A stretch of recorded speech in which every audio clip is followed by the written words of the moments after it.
Bonjour YouTube, alors aujourd'hui je vais vous faire la présentation de ma nouvelle acquisition. C'est un Glock 19 FS MOS Gen 5.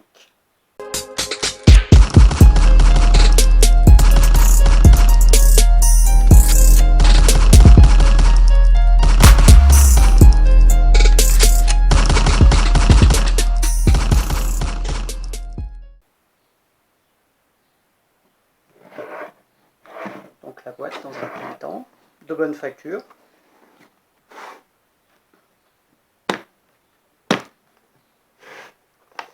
Alors, dedans, nous avons donc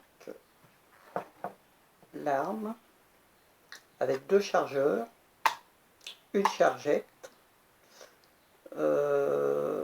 des dos pour mettre sur la poignée de l'arme, donc pour adapter à la grosseur de la main. Nous avons des plaques pour pouvoir mettre un point rouge. Nous avons un petit écouvillon de nettoyage, plus la tige, et le manuel d'utilisation. Donc dans un premier temps, nous allons mettre l'arme en sécurité. Donc chargeur vide, arme vide, contrôle visuel et tactile. Donc on peut manipuler sans problème.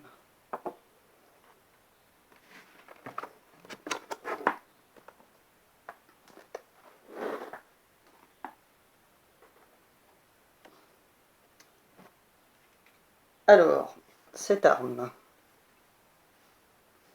Donc pourquoi FS? FS pour front de serration, c'est-à-dire que nous avons des stries de préhension à l'avant.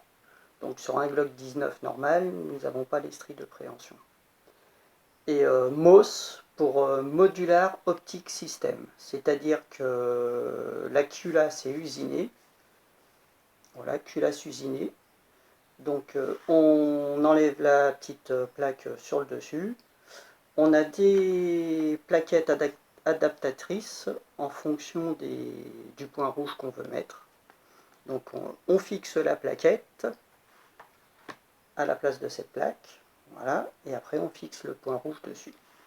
Donc sinon nous avons un canon match de 4 pouces qui fait 10,2 cm.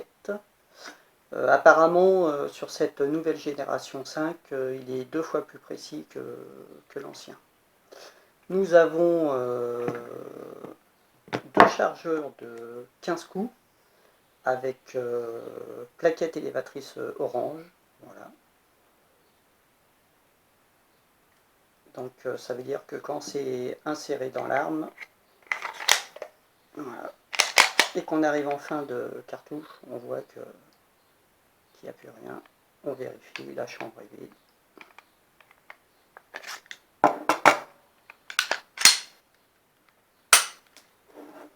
Alors, la longueur totale de cette arme est de 18,5 cm pour un poids de 610 grammes. Voilà. Sinon, le puits de chargeur a été évasé, donc pour faciliter l'introduction du chargeur.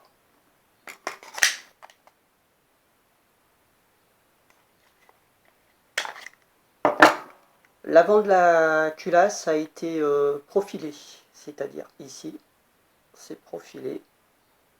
Donc, je ne sais pas si vous voyez bien. C'est pour faciliter la remise dans un holster. Voilà. Puis ça lui donne un petit look sympa. Donc pareil, les stries de préhension à l'avant. C'est pour ça que j'ai opté sur le 19 FS, parce que j'aime bien avoir les stries de préhension à l'avant. Voilà. Il y en a qui s'en servent pour faire un contrôle visuel quand ils ont chambré, mais apparemment c'est pas très bon de le faire, parce que logiquement, si on fait un contrôle visuel, on peut avoir des défauts de percussion, donc après il faut taper derrière. Enfin, voilà. L'arrêtoir de culasse est ambidextre pour gaucher et droitier.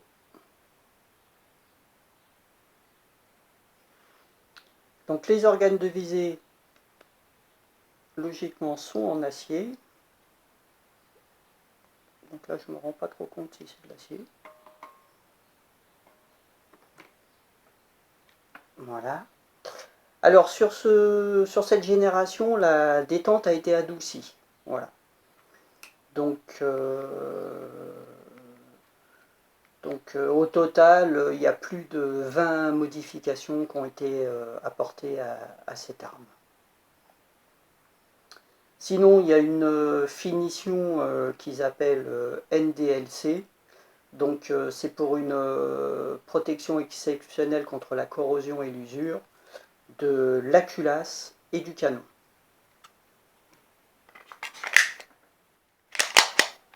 Voilà. Bon, on verra avec le temps si c'est vraiment efficace. Alors bien sûr, c'est compatible avec les anciens chargeurs Glock.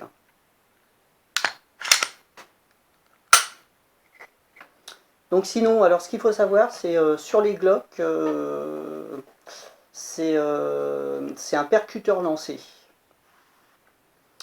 Donc sinon, je vous mettrai en commentaire deux liens.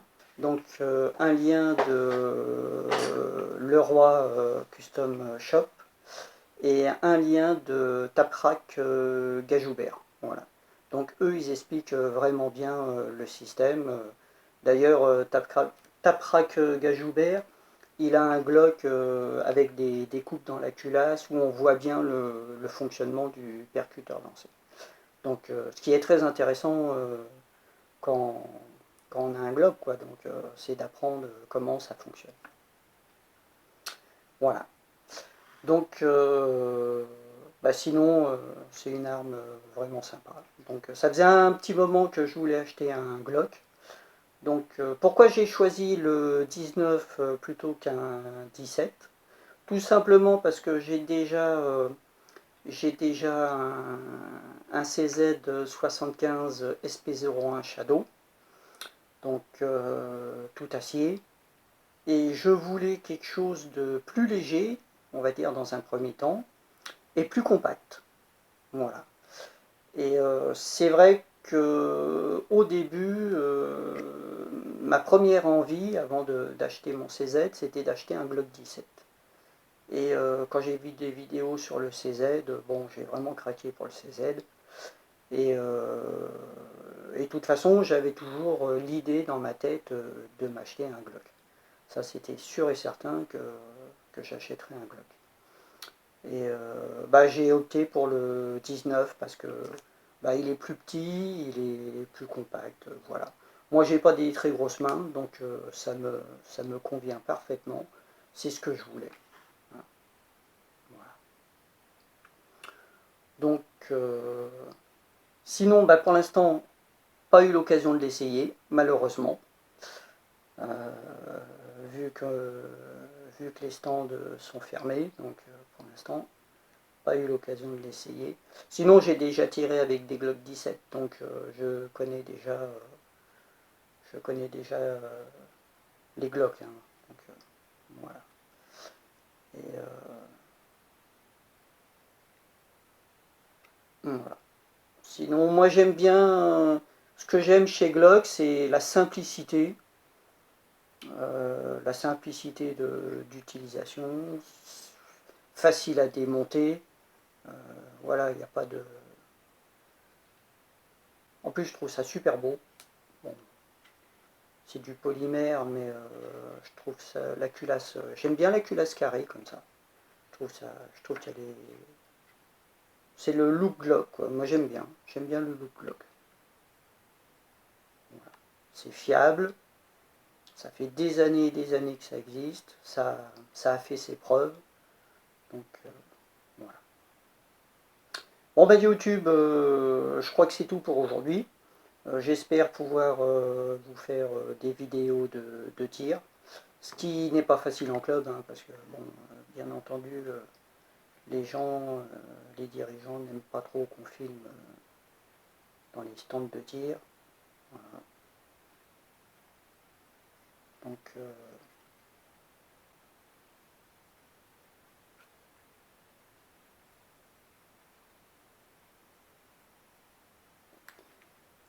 bon bah YouTube, c'est tout pour aujourd'hui. Sinon je l'ai acheté en même temps, j'ai acheté un Smith & Wesson MP15 Sport 2.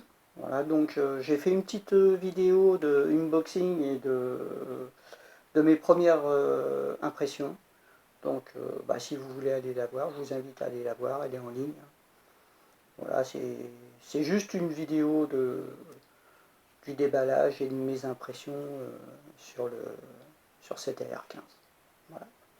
Bon bah YouTube, je vous souhaite bon tir à tous une fois que les stands seront réouverts. Et je vous dis à la prochaine.